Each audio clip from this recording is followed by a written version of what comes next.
notices a tree now, the system will talk to itself and say, I have seen this tree.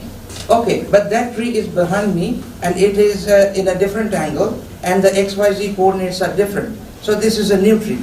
Sir, happy. Okay, I will make it quick. I'll make it quick. So I'll not get into the SLAM algorithm. Rather, I'll make it a little bit more interesting for you, how you should do the data capture. Okay, the best practice is this, because you need to get 30% overlap every time. If you don't get it, it's like a photogrammetric technique, you know. So photogrammetry, we say if it is aerial, we need to have 50%. But in this, only 30% is fine for us. And without GPS, this is how it's going to work, and this is a small video.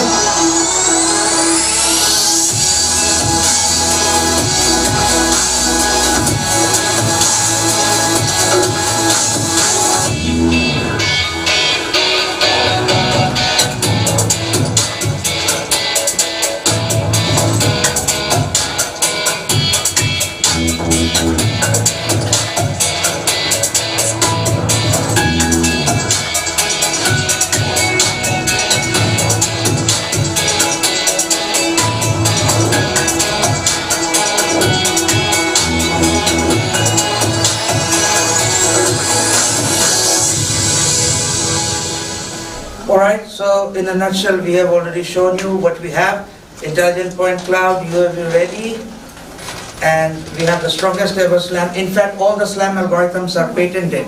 No other company has any patents for SLAM algorithm.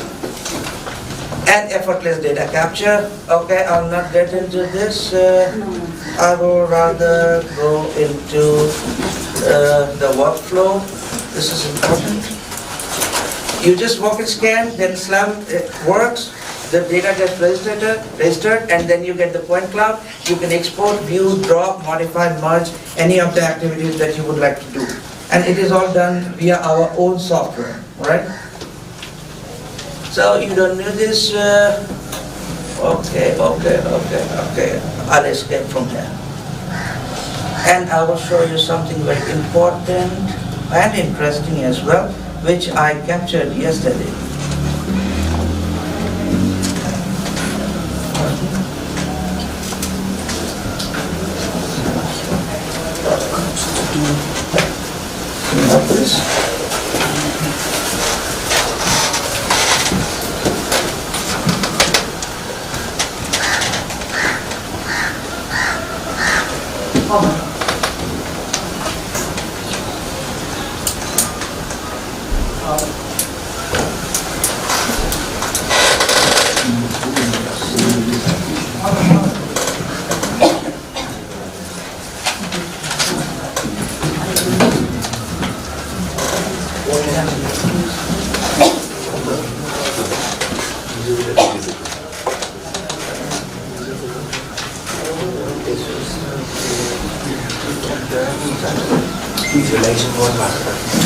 So this is your campus, LMTC campus, that I captured yesterday.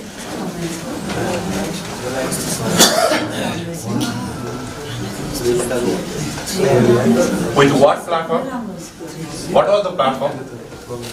It was, yeah. Yeah, I did it with my Horizon. Okay. It was on display yesterday. Not UAV. No, not UAV, because it has got a range of 100 meters. So you will see you capture 100 meters is too much if you walk it out in feet. So this is your model. What about the accuracy? IN, yes, the Accuracy. questions please. Tell us more about the accuracy and the specification. Specification of our hardware. Yeah. Alright, the Horizon has a range of 100 meters and it is IP54, which means, well, it cannot sustain a harsh environment, I would say. But yes, if it is raining, you cannot fly your drone because these are LiDAR sensors, and with the the water and all other things, it will get damaged, and it's costly. Okay, so you have to keep it safe. What about the accuracy? Survey grade, that's what we say always, 2 to 5 centimeter, you get the survey grade accuracy. So for topographic mapping and all other things, it's just perfect. But if you are looking for engineering grade and if you are looking for 1 mm, 2 mm, well, that's not possible, but we do offer you a relative accuracy of 6 mm. Okay. Yes?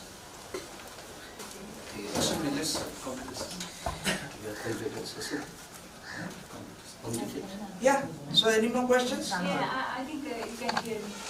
Okay, you are talking about the kind of artificial intelligence inside your system. There is no any human intervention. Well, it is not artificial intelligence, I would say. It is the SLAM algorithm. Okay. Our system has 4 SLAM algorithms, so when you turn it on, you can see 4 lights flashing.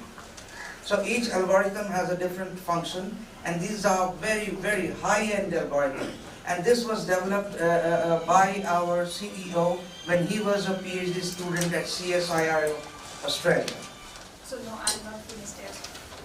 So about your algorithm, if no any human intervention is needed for the classification of the LiDAR.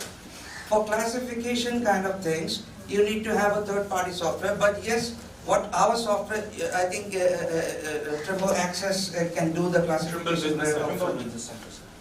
Internal Business Center can do. Yeah.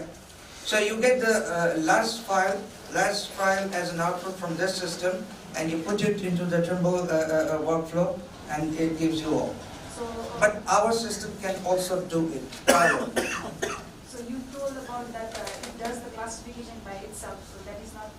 Yeah, it will do, see, if you see the photogrammetric steps, step 1, data acquisition. Step 2 is post-processing. Now in post-processing, you need to generate the DEM, DTM, edge matching, feature extraction, then tiling and stitching together. You know, most of the activities our SLAM algorithm will do for you. And that reduces your workflow, that reduces time for you, because all those are automated. You don't need to do manually all those functions. So I can discuss, if I had time, I could have discussed more, but yes, most of the processes are automated, you know. But, Thank you so much. Yeah. But I think in the last video that you have shown, there might be problem where there is like a fountain because the laser pulse will be absorbed by that water and that. 2 things, glass and water, LiDAR will never identify. Not for my LiDAR, any LiDAR. Yeah. Because you know, these are like packets of energy that you throw and it comes back, and that's how the measurement is captured.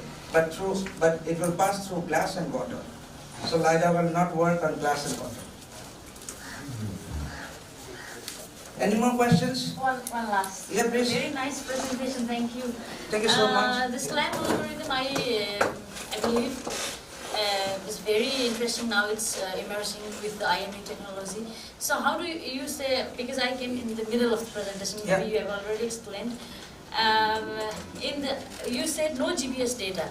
Now how do you update? Because when you go on a long run with the IMU sensors, it will get, you know, the accuracy will not, you know, if you Very know good what I mean. question, very well taken, and that's a very, very good So how do question you update I have heard so far. Because when you are doing a linear survey, there will be drifts in trajectory, right? Very well pointed out.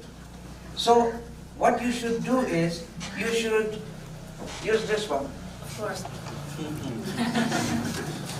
all right? And collect the data because it is calibrated with our system.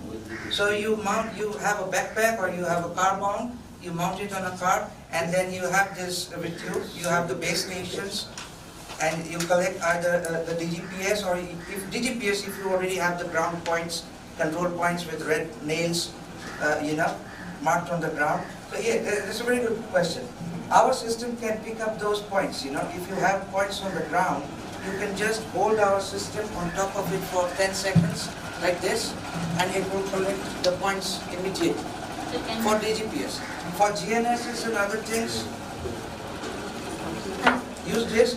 Our software is like a bowl, you know. It collects the point cloud from our system and collect the data, XY